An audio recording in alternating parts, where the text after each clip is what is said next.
So as many of you know me, as many of oh gosh, that's an amazing start. So as many of you know me as someone who's quite anti-war and actually not a military person at all. So when my friends first heard that I'm doing the proposition speech here, they're like, how are you doing the proposition? And I'm actually barred from joining the military in the first place because I used to work in civil service and conflict of interest. For some reason, I still don't understand why. It's very strange, isn't it? But so it's very strange for me to be standing here in favour of prioritising defence spending. But at the end of the day, I'm a physicist, and so I start my debates with a question to you all, and I ask you to raise your hands if you've ever used the internet. So raise your hands, just and look around. So everyone's used the internet here. Who are we kidding? Who are we kidding? So what if I told you that in 1960 it was US Department of Defense STEM department, DARPA, which actually pioneered the initial prototypes for the internet. It was with the first TCP/IP protocols, which were like packets trading, and I'm not going to divulge into it because it's really a hefty academic. But and we thought at first that this was all a fad, it's going to die out next year, and evidently thanks to military funding, we saw so much rise in the internet. It's everywhere. I mean, it's on our phones, it's everywhere around us. Internet of Things is now a thing. I mean, we have internet in our microwaves, which I don't understand even as an engineer. Yeah, and so I'm making the case on the grounds of innovation and technology. So let's move on to the next point. So maps. I mean, I personally had to use Google Maps to find my place here because, gosh, Durham is still confusing even after a year and a half. And I mean, that's thanks to GPS, which I mean, that's another military invention. That's another thing that the military, that we have, through our Ministry of Defence, through our Department of Defence, we have pioneered through military funding, through pumping such funding. I mean, it's remarkable how much we've achieved. I mean, I want to go with a few more examples before I move on to my next point. So then we move on to the MRI. So MRIs first came into use in World War II, and it was funded by, I think it was Department of Defence, Joint Forces with the UK, and I think it was Poland or something, as part of some Polish scientists who fled to the US. So the MRI machine, that's, I mean, I don't suppose many of us have used the MRI already, but I hope not. That's another mode of technology that's prevalent in modern day society. And then again we have, I'm going to stop with the example, sorry, it's going to get annoying at some point, I'm sure. But then we have, we had Rolls-Royce, that's the one, I forgot, gosh. Rolls-Royce we had, which was a joint venture with both the UK and the US, and they have helped us ensure safer flights, safer planes. I mean, we have to credit the military for their pumping of funds into military planes, which are now, much of them have flowed into our civilian planes as well. Much of the technology to ensure safety, to ensure that. No, sorry. I'm pressed for time.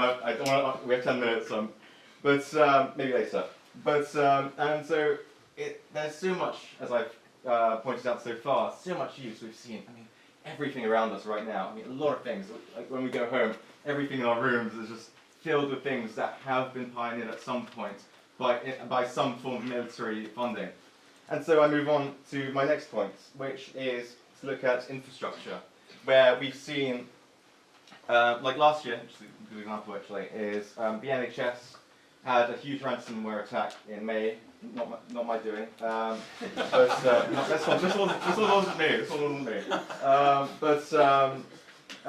Who stepped in? It wasn't the police. It wasn't the NHS. It wasn't NHS business. Gosh, NHS business. Sorry. Anyways, but it was actually the MOD, the MOD's Defence Intelligence and their cybercrime units, which stepped in. And we've seen the same with a lot of cases across emergency response. I mean, anyone know Operation Tempora? That's with the police, when police are understaffed during a terrorist incident. I don't know if there are Ariana Grande fans in the audience, but we saw after the bombings of 2017, Operation Tempora, where we found military officers being deployed to make up for the losses of the police. And I mean, it's just such a dynamic use, really, across the world as we know it in the UK. And so just another example, so MRIs I've talked about.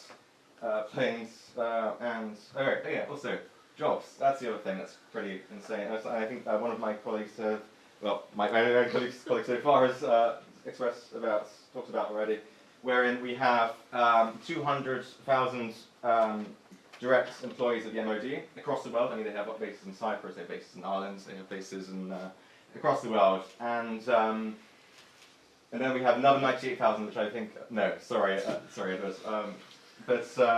And that's another 98,000. So that's about 300,000 employees, and that's a huge amount of jobs, isn't it? And it is remarkable how even with further funding we can offer so much. I mean, homelessness is rather unemployment is a huge problem post the Tory scorched earth policy, which is, I guess, a point of controversy, I guess, here. But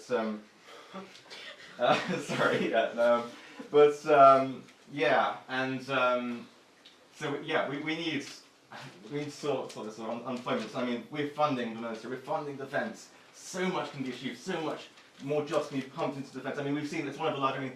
There are quite a few future civil servants, I should say, here, and we've all probably seen that sort of chart where we see the amount of civil service departments breakdown of employees, and we see, I think MOD is right now top 3. I think because of 397,000, just like DWP, and I don't know the other one, but it doesn't really matter.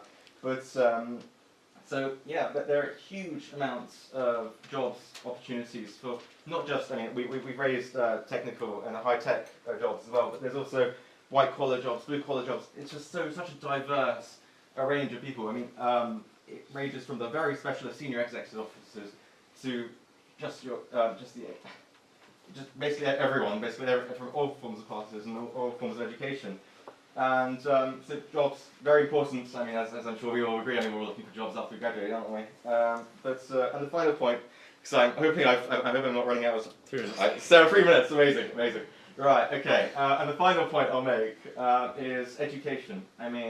Who here went to cadets? Who here went to these RAF sort of information events and all these sorts of educational incentives promoted by the MOD and their branches of the army and such?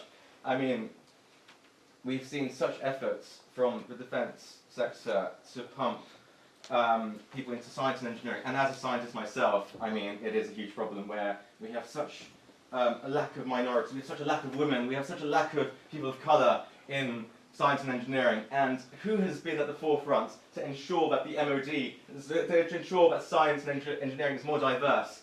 The MOD.